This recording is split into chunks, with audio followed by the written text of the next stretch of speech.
Welcome to Sex, Blessing or Curse. Dear friends, repetition is the best teacher.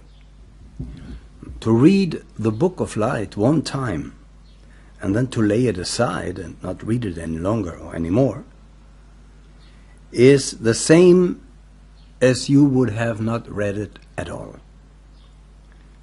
Repetition is important to lead us away from false thinking that has been implied in us throughout thousands of years. So we talk today about sex and what it really is, what it's meant to be, or if it even was meant to be for us. That's what we're talking about. The matter of sex. We know by now, as we read the Book of Light, that an earlier race and the former period of our evolution was without sex. It was sexless. And I state now here something that we have, of course, to back up by the teaching and by proof and by common sense. We were sexless, we are divided in sexes, and we will be sexless again. That as a summary. In the coming next root race, sixth root race, we will be without sex as we now understand it. We then will think back, tapping the Akasha records and seeing and remembering and memorizing the barbaric version of procreation for mankind by sticking the forms into each other. We will see it as barbaric. The Book of Light teaches sex is a passing phase in our evolution. And it was never meant to be for us. Never. And nature agreed on the protest. A passing phase in evolution. And dear friends from the Book of Light, what we mean by evolution is not the evolution of the forms. This is something secondary. Forms will come and go. The spirit remains, the being, the monad. And as you hear in the background the church bells ringing, we will understand that even religion is a passing phase that was necessary in the evolution of mankind. Now, when we from the Book of Light talk about evolution, we mean spiritual evolution. The monad learns through the vanishing forms of mineral, plant, animal, and man to reach its divine nature. And the highest point, nirvana. And there will be a problem, dear friends. You hear now in the background the church bells ringing. But the time will come, and I predicted it. Now here in Berlin it already happens, 20 years after I predicted it, when the electronic muezzin is chanting against the church bells, we will have revolution. When we have the church bells and suddenly in between Allahu Akbar, there will be confusion. There will be revolution. Dear friends, the Book of Light is here to unite all religions. It is a silent little beautiful flower, and it grows almost unknown. It is a silent revolution, a silent, peaceful revolution. And the karma that has to come to others right now, who fight against each other, that tsunami, that karmic tsunami, unfortunately it has to be outlived. We are here with our uniting message. Now, nature followed the line of sexual union between men, although it was never meant to be. It was caused by evil doing in the past. And the souls at present can only find incarnation, most of them, by sexual reproduction. And more, it will disappear, this sexual separation and sexual reproduction. In far distant time, it will be looked upon as procreative acts of beasts. I refer here to a miracle called virginal birth.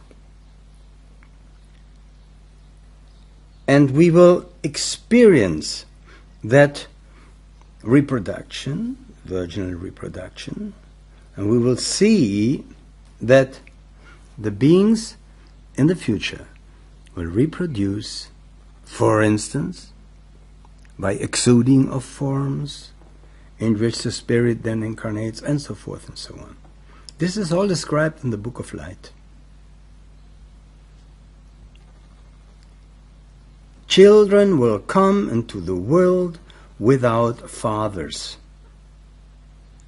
This will be the law, and we will return to innocent self-reproduction as our cells in the body divide, self-division.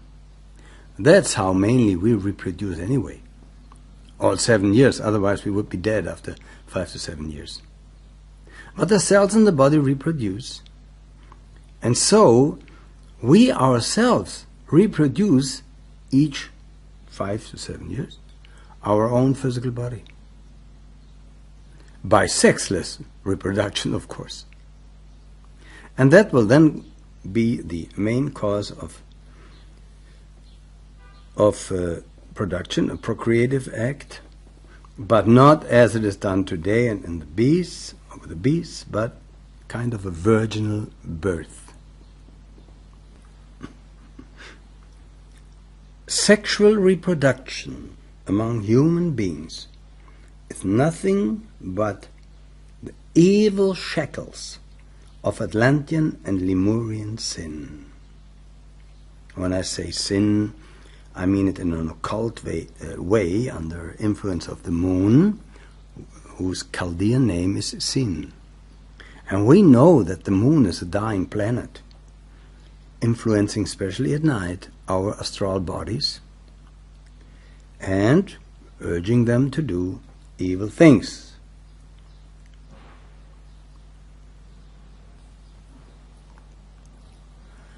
Now, I mentioned the way in which humanity has reproduced, which was non-sexual. For instance, the later third root race, according to the Book of Light. And that evolved into the sexual humanity of today. 18 million years ago, we teach, a once androgynous, sexless mankind separated into male and females. And that is what I call a passing phase in racial evolution. It's not normal to us, dear friends. Sexual union or reproduction is not normal to us in this planetary chain, on this globe D. We copied that brute method of procreation from the beasts. These beasts separated prior to us, prior to man. When man was already still, let's say still, sexless, androgynous. About 25 million years ago or so, more or less, beasts had already separated. So, don't cling too much to this sexual thing. It is a transitory phase, a passing phase, and has no great importance, other than those monads who have fallen have for now the only possibility to reproduce themselves, if it is their karma, sexually. It's the abuse of sexual power, dear friends. That is the problem today. We are, thank God, I would almost say, although we don't believe in a creator God, as the church does, we are no atheists. We are evolving on the ascending arc. Thank God we have passed the lowest point. Yeah? Back to the spirit. And that is the reason why our present physiological status as men and women is to be outgrown. What a heavy Atlantean and Atlanto-Lemurian karma, dear friends. So heavy. And it's still on us. And the national karma is not yet outlived. You see the wars. This is, these beheadings and these ISIS and so forth. These are the powers of darkness and of light who are fighting against each other. We have nothing to do with it. We stand aside and watch and spread the knowledge. Now, actually, we are at the middle point of the fifth race, and we have reached a stage, evolutionary. The Book of Light teaches us that at the end of our own fifth race, men and women will be disappearing as opposite sexes. So don't cling too much to what you see now here, as on pornography on the internet, and the women who point out their genitals and so forth, and men too. It's all evil. So when our own fifth race ends, men and women will disappear, will have disappeared as opposite sexes. When we will have reached the middle of the sixth root race, which is the race to come, then men and women will not exist as separate sexes any longer. How will we be then? Well, we will be neither man nor woman. We will reproduce parthenogenetic. And if we would not have that heavy Atlantean karma, it should happen already right now. But it doesn't. It will. When we have reached the middle of the sixth root race, I can only point here or give hints. You have to study the Book of Light in order to understand that. About the middle part of the sixth race, which is,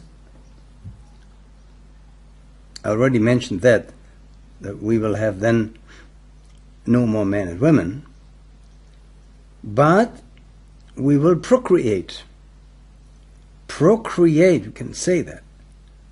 We will evolve, or give birth to our own genus.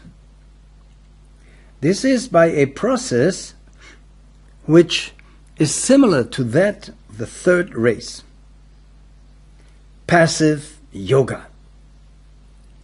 Meditating, unconscious willing at first.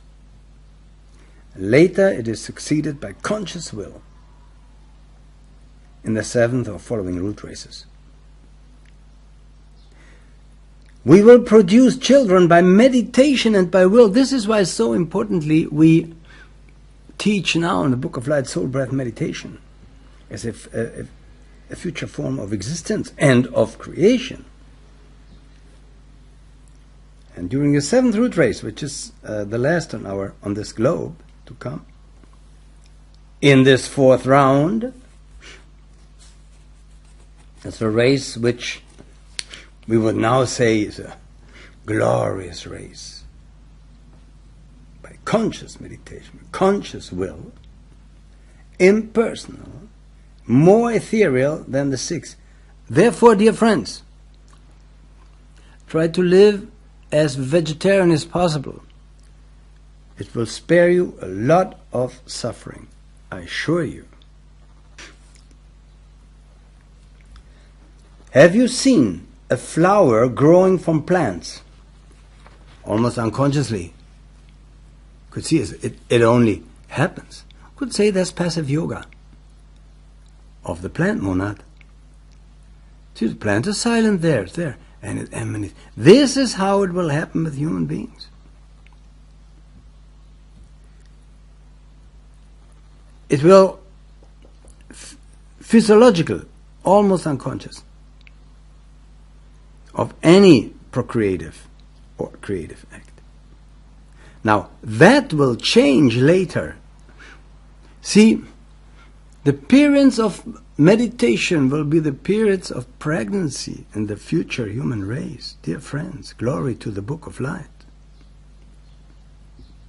Then later in the seventh root race, it will spring off from our bodies with conscious, fully active imagination.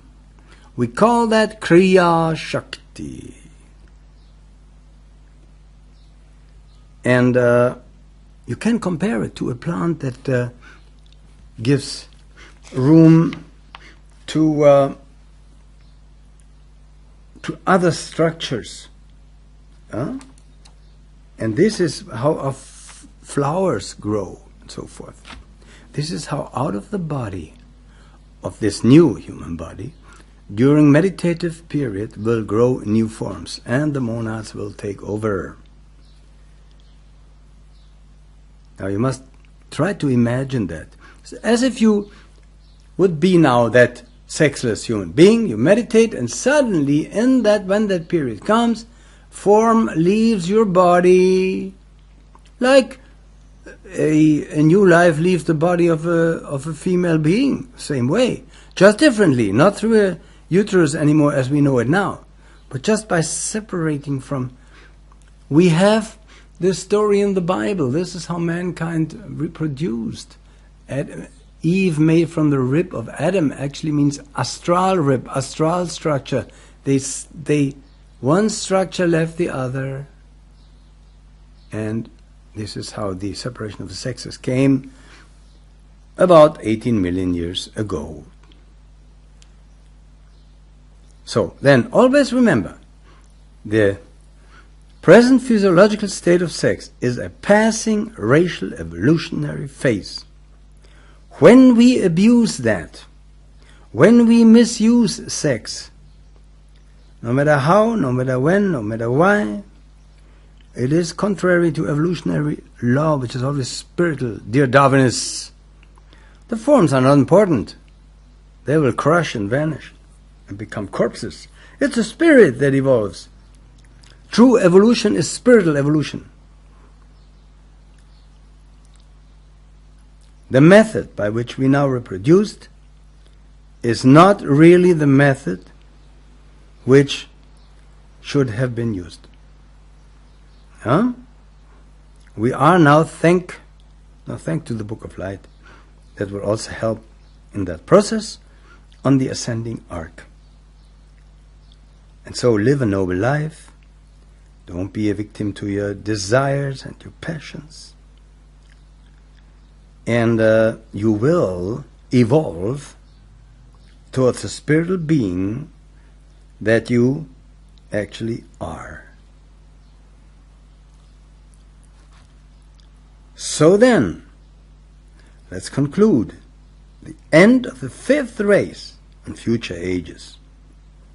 We will evolve physical vehicles out of ourselves.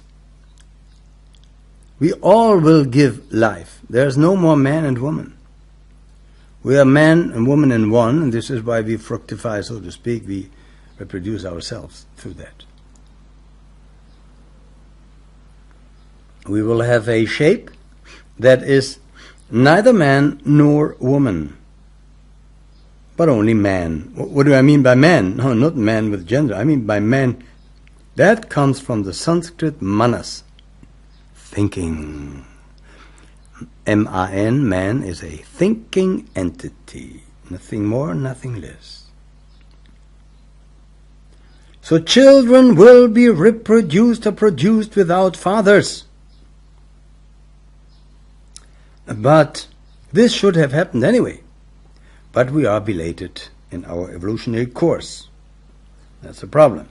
By early Atlantean karma. Before our fifth root race ends, it will, though, happen. Man and woman are growing more and more alike. You see that development even now. Homosexuality is actually an interface into a sexless humanity. And so we should try to have mutual respect and kindness, based also on that knowledge. And when we then reach, see, right now we are in the fifth root race, fourth and fifth overlapping and so forth, where still we are beings driven by passion and desire.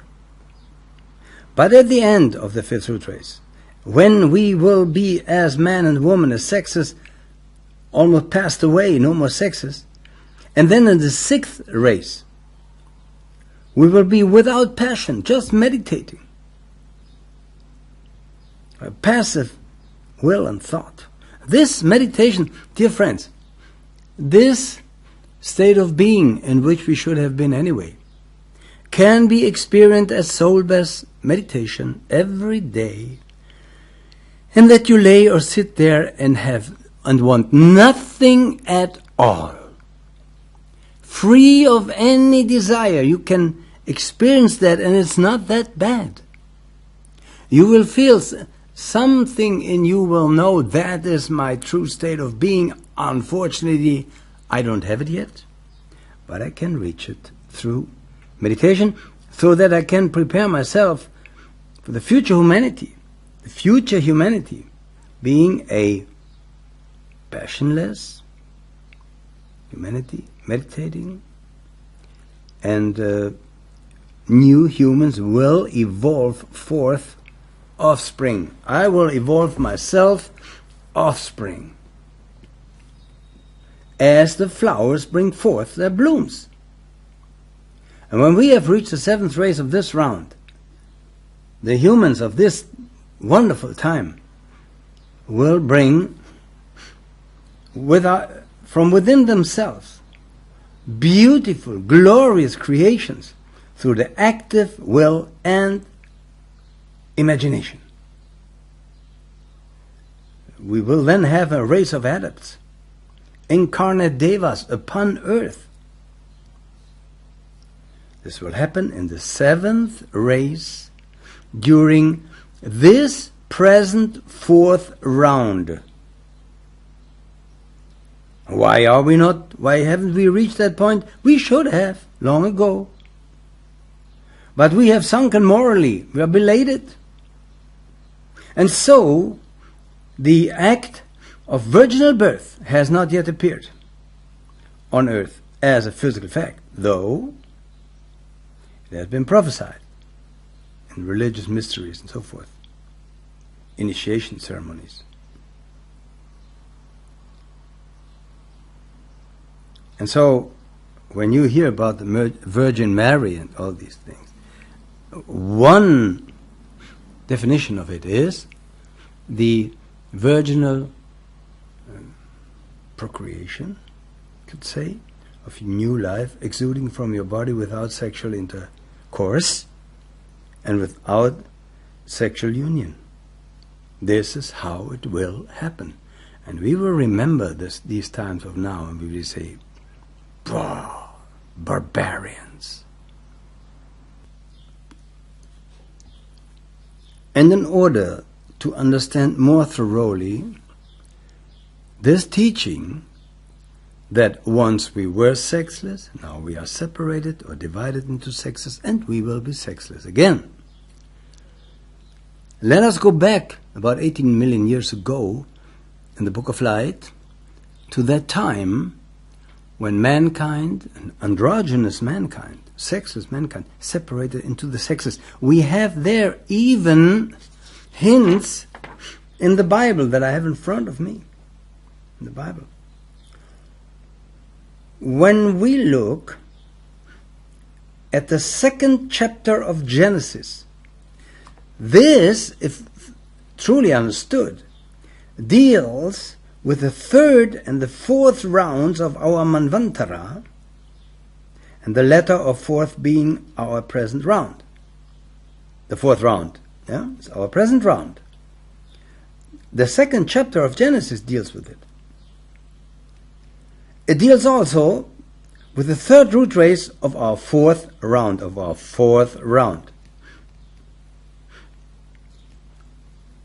And I will quote this. It ends with a brief allusion to rounds 1st and 2nd. I will quote it. Let's see if we can get through this. But without thoroughly teaching or studying the Book of Light, you will not understand. I look at verses 19, 20, 21, and 22. 2nd Genesis. 19. And out of the ground the Lord God formed every beast of the field and every fowl of the air, and brought them unto Adam to see what he would call them. And whatsoever Adam called every living creature, that was the name thereof. Dear friends, we say that there was a creation. We say that there was an evolution. But there was also an emanation. A creation happened when higher forms gave us their forms to us in order so that we learn. There was a karmic bond. These powers were called Elohim. Some refused, some did not, which caused the different humanity of today. We read in 20, Adam gave names to all cattle, and to the fowl of the air, and to every beast of the field. But for Adam there was not found a helpmeet for him. Helpmeet, a woman, let's say now here. And the Lord God caused a deep sleep to fall upon Adam, and he slept.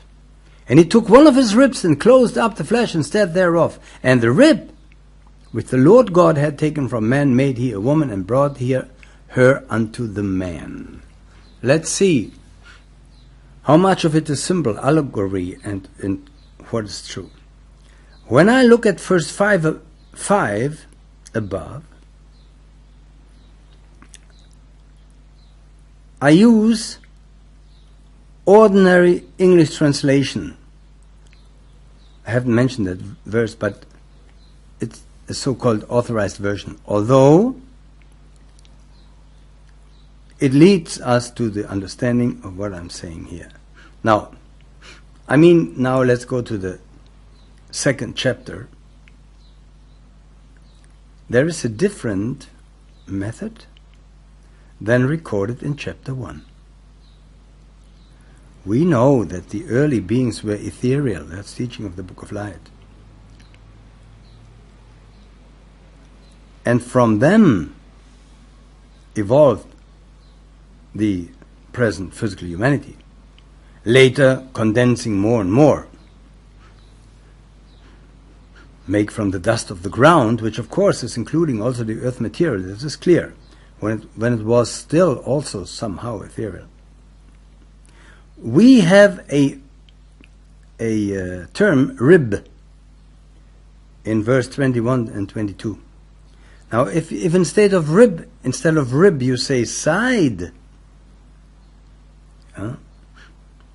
then you have an allusion to the separation of the androgen or dual-sexed humanity of race, the 3rd of our 4th round, into sexed humanity as now existing.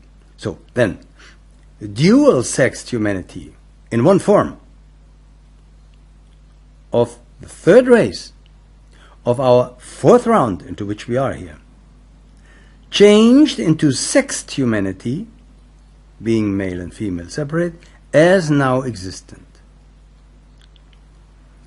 And we have other great beings mentioning that, Plato in the Banquet. Same historical, physiological fact of prehistory. He says one of the early races of mankind was bisexually formed.